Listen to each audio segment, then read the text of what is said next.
How to fix while screen flickering issue on Windows. 1. Check your internet cable. 2. Update graphics card driver using the recommended Avast driver updater in this video guide. 3. Rolling back your driver, if you can. 4.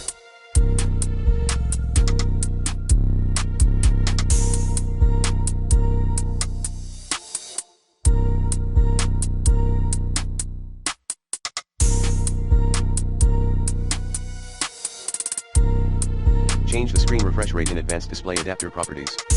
5. Use windowed mode.